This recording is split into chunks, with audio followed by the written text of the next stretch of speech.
Contenu des études de définition.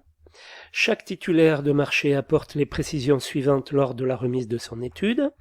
Les buts et performances à atteindre par le marché, les techniques de base à utiliser, les moyens en personnel et en matériel à mettre en œuvre, les possibilités et conditions d'établissement d'un marché ultérieur, le cas échéant au moyen d'une maquette, le niveau de prix des prestations et les modalités de sa détermination, un découpage en phases, un prévisionnel des différentes phases de l'exécution des prestations. Donc là, ce qu'il faut bien comprendre, en ce qui concerne les techniques de base à utiliser, les moyens en personnel et en matériel, c'est pour tout l'ensemble, c'est-à-dire pour la conception, l'équipe de maîtrise d'œuvre qu'il va falloir, les bureaux des techniques qu'il va falloir mettre en jeu, tout ça, plus la réalisation des travaux et également donc le fonctionnement du futur bâtiment, comment on va chauffer le bâtiment, etc. etc. À la fin d'un délai identique pour chaque marché, les études sont remises. Ces études détaillent la méthodologie proposée en ventilant par exemple ce que le candidat compte faire ou laisser à l'initiative de la personne publique. On pourrait considérer que le document remis correspond quasiment au CCTP du marché négocié, au CCTP pour le marché de maîtrise d'œuvre. Qu'on ne se trompe pas de marché. Pour chaque projet, il est nécessaire de demander aux prestataires des précisions complémentaires sur leurs études.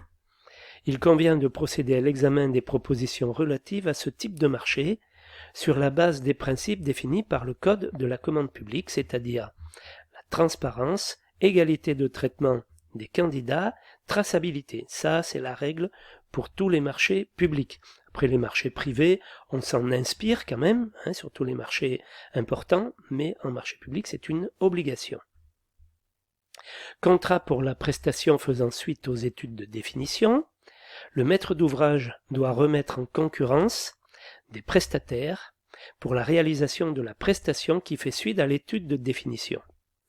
En marché public, la question se pose alors que la participation de l'auteur de la solution retenue au titre des marchés de définition à cette mise en concurrence. Voilà, est-ce qu'il va pouvoir soumissionner, c'est-à-dire est-ce qu'il va pouvoir demander à participer à la mise en concurrence des différents bureaux d'études à partir du moment où il aura fait l'étude de définition des besoins.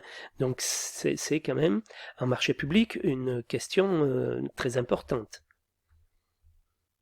Le Conseil d'État a déjà jugé que ce type de situation ne nuisait pas à l'égalité de traitement des candidats.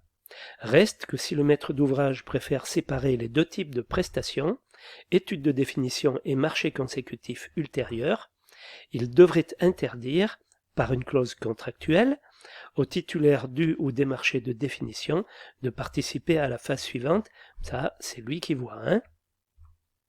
De même, il devrait racheter à l'auteur de la solution retenue les droits patrimoniaux liés à la propriété intellectuelle de son œuvre. Le marché est alors négocié sur la base des éléments remis. Ceux-ci doivent donc être suffisants pour permettre la mise au point du cahier des charges de la seconde consultation.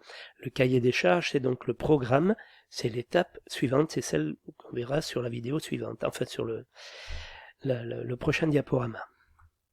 Les prestations relatives aux études préliminaires, enquête, définition des besoins, pourront alors commencer.